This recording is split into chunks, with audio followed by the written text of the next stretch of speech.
Article 370 हटा दिया गया, 35A हटा दिया गया, मगर कश्मीर में कोई बदलाव नहीं हुआ है। इसका मतलब कश्मीर की समस्या के समाधान की ओर जो कदम हमारे बढ़े, उनमें कुछ और बढ़ाने की ज़रूरत है। तो सबसे पहले इस बात को तय करना होगा, समझना होगा कि कश्मीर की समस्या है क्या। कश्मीर की समस्या जनसांख्यिकी परिवर्तन है, डेमोग्राफिक चेंजेस हैं। हमारी संख्या यानी राष्ट्रवादियों की, राष्ट्रभक्तों की, देश के मूल धारा के लोगों की जनसंख्या कम हो गई है।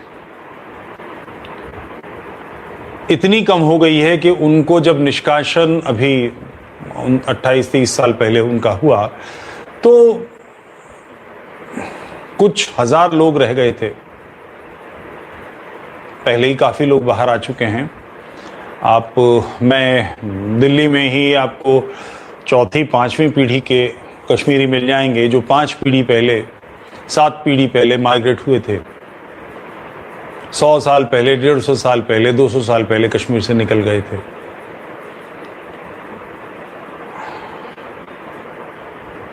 इस समस्या के समाधान के लिए पहले भी कार्य हुए। संख्या धीरे धीरे इस्लामी आक्रमणकारियों ने वहां के लोगों को भ्रष्ट किया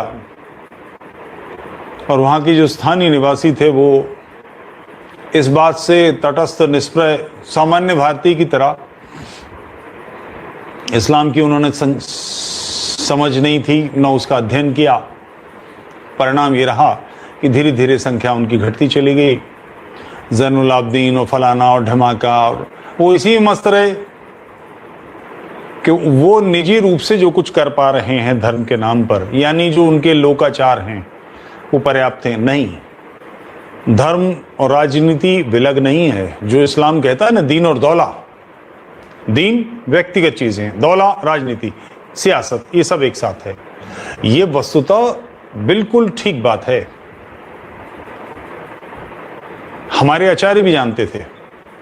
महाभारत में भीष्म पितामह का जब पतन हो गया है और पांडव गए हैं कृष्ण के साथ ज्ञान लेने, तो उन्होंने कहा है धर्म दीर्घकालिक राजनीति है, राजनीति अल्पकालिक धर्म है। यही दीन और दौला वाली बात भीष्म पितामह को पता थी, आचार्य को पता थी, मगर इसका व्यवहार हम लोगों ने नहीं किया। नतीजा ये निकला और बदलाव की कोशिश हुई। 3 बार कश्मीर के मुसलमान हिंदू बनने को तैयार थे। वहां के जो स्थानीय निवासी थे उन्होंने मूर्खता की, राजा पर दबाव डाला और कहा कि हम डल झील में कूद जाएंगे, मर जाएंगे, ब्रह्महत्या का पाप लगेगा। शुद्धि नहीं हुई। भारत के विभाजन के लिए जो मूल जिम्मेदार है वो तो इस्लाम है, मगर इस प्रेरणा को देने वाले जो बड़े तीखे लोगों में पिछले समय में हुआ है वो इकबाल है। इकबाल के दादा हिंदू थे, ब्राह्मण थे, कश्मीर पंडित। तीसरी पीढ़ी में इतना जहर भर गया कि उसने भारत के विभाजन और उम्मा और फलाना और ढमाका, जो इस्लामियों ने पिछली सदी में बड़े लोग पैदा किए, उनमें से इकबाल है। इकबाल के दादा हिंदू थे, कश्मीरी पंडित। शेख अब्दुल्ला के परदादा हिंदू थे और ये उनको पता है वो कहां से आए हैं, उनको वापस लिया जा सकता है, मगर अब ये दिनों दिन कठिन होता जाएगा। और अगर इस पीढ़ी ने ध्यान नहीं किया तो अगली पीढ़ी में कश्मीरी बचेंगे नहीं। उसका कारण है कि सब लोग नीचे आ गए, सब लोग पढ़े लिखे हैं, काम कर रहे हैं। कश्मीरी लड़के गैर कश्मीरी लड़कियों से शादी कर रहे हैं, कश्मीरी लड़कियां गैर कश्मीरी लड़कों से शादी कर रही हैं। अगली पीढ़ी बिल्कुल बदली हुई आएगी। ये जो दजेरू अटेरू पहनने वाली पीढ़ी है ये समाप्त हो जाएगी। ये फंसी फंसी आवाज़ में जो बात करने वाले कश्मीरी हैं और वहाँ के जो कश्मीरी शैली का जीवन जीते हैं, वो जीवन धीरे धीरे समाप्त हो जाएगा। तो ये आखिरी पीढ़ी है और इसको किया कैसे जाए। शुद्धियाँ अगर करेंगे, एक तो कश्मीर में लोग नहीं, आधार बनाना पड़ेगा, और उस आधार बनाने के बाद केवल रहना पर्याप्त नहीं है, अपनी संख्या बढ़ानी पड़ेगी। ये बढ़ेगी कैसे? क्योंकि जब आप प्रयास करेंगे तो स्थानीय मुसलमान को ज्यादा समस्या नहीं होगी, समस्या उनके नेता, इमाम, मुफ्ती, मुल्ला और आतंक तो है ही। इसको कैसे बदला जाए?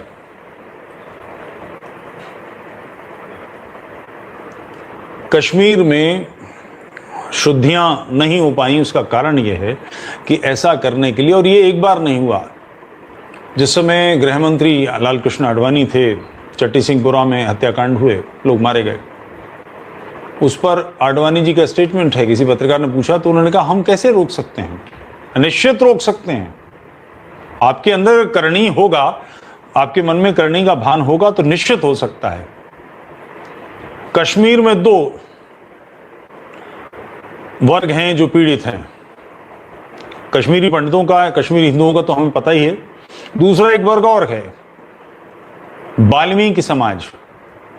ये पंजाब से ले जाकर वहां बसाया गया था, सफाई कर्मचारी। 5 लाख से अधिक इनकी संख्या है।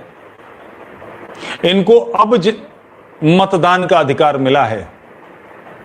ये वहां रहते थे, इनको केवल सफाई कर्मचारी ही बनना था, दूसरा काम ही नहीं कर सकते थे। कानूनी रूप से इनके साथ ये दुष्टता हुई। समाजों की रेजिमेंट्स तैयार की जाएं, सेनाएं। भारतीय सेना कर सकती है, उसमें कोई कठिनाई नहीं है। समाज ये बात करेगा, कश्मीरी हिंदू वहां के जो पंडित हैं वो, उनका नेतृत्व, इसका प्रस्ताव सेना के पास भेजे। दूसरे कश्मीरी, जो कश्मीर में वाल्मीकि समाज है, जिनके पास मतदान के अधिकारी नहीं थे, जो पंजाब से भेजे गए थे, इनकी एक रेजिमेंट बने। आपको अजीब सा लग रहा होगा कि कश्मीरी पंडित कैसे लड़ेगा। सेना ट्रेनिंग का काम होती है, एक पर्टिकुलर ट्रेनिंग के बाद ही परिणाम होता है। आप में से कुछ लोगों को ही शायद मालूम हो कि भारत में 2 ब्राह्मण रेजिमेंट रही हैं सेना में, फर्स्ट ब्राह्मण और थर्ड ब्राह्मण। 1796 में फर्स्ट ब्राह्मण बनी थी और थर्ड ब्राह्मण 1798 में बनाई गई थी, और ये 1935 में डिसबैंड की गई और इसके ऑफिसर्स को, इसकी ट्रूप्स को फर्स्ट पंजाब में मर्ज कर दिया गया। पाकिस्तान के लोग जिनके लिए कहते हैं कि धोतीधारी पंडित हैं, लाला हैं, बनिए हैं, इनको तो यूं ही चबा लेंगे, वो किस आधार पर कहते हैं? हमने 1971 में इन्हीं 30 मारखाओं का, इन्हीं बिलोच रेजिमेंटों का, इन्हीं पठानों का वो भुस भरा है बंगाल में कि जिंदगी भर याद रखें। ये संभव है। सेना एक ट्रेनिंग का काम होती है। इस बार वाल्मीकि रेजिमेंट, जिसका केंद्र श्रीनगर में, सोपोर में, कहीं ऐसी जगह, ऐसी कश्मीरी पंडितों की एक रेजिमेंट, और इसके प्रस्ताव वाल्मीकि समाज की तरफ से कश्मीर के और पंडितों की तरफ से ही जाएंगे, सेना अपनी तरफ से नहीं करेगी। ये प्रस्ताव भेजिए, इस काम को कराने के लिए पूरी जान लड़ाने का, जोर मारने का हम लोग जिम्मेदारी लेते हैं।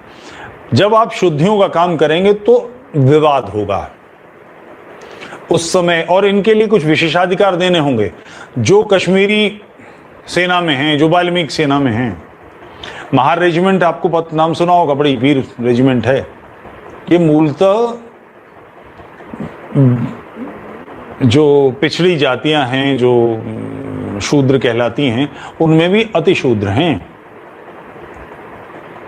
तो वाल्मीकि नहीं बन सकती, ऐसा नहीं है। और वाल्मीकि और जाटव ये तो मूलतः योद्धा जाति हैं, ये मूलतः क्षत्रिय हैं, जिनको ब्रिटिश पीरियड में जबरदस्ती शूद्रों में धकेल दिया गया।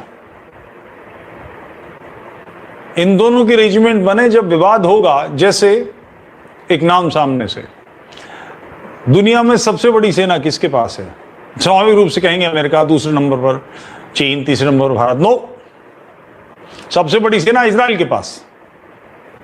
इजराइल की 95 लाख सेना है, संख्या है। इसमें लड़कियों के लिए 2 वर्ष और लड़कों के लिए 3 वर्ष मिलिट्री की ट्रेनिंग अनिवार्य है, मिलिट्री में सेवा देना अनिवार्य है। और इसके बाद ये अपने शस्त्र को, जो AK-47, AK-57 या इस तरह के शस्त्र हैं, उनको इशू कराकर घर ले जाते हैं।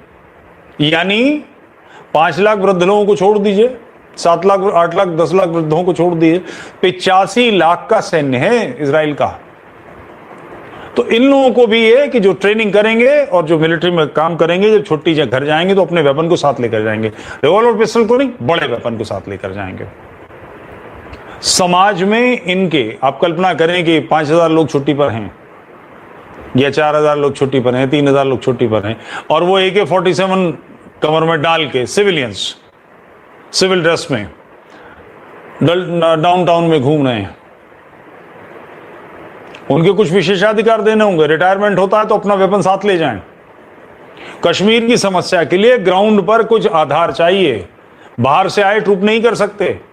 बिहार रेजिमेंट के लोग वहां क्या जानेंगे, गांव गलियां कहाँ है, किधर को कहाँ जाना है। जो कश्मीरी लोकल हैं, जो वाल्मीकि वहां के लोकल हैं, उन्हें सब गली कूचे पता है। उन लोगों को इस समस्या से समाधान के लिए जो फ्रंट का हरावल दस्ता है वो बनाइए। निश्चित रूप से कश्मीर की समस्या का समाधान हो जाएगा। योद्धा क्रिएट कीजिए, योद्धा निर्माण कीजिए, योद्धा युद्ध लड़ते हैं, यह आवश्यक काम है। बस आज इतनी बात आपसे कहनी थी। आपने मेरी बात बड़े गंभीरता से सुनी, बहुत बहुत धन्यवाद।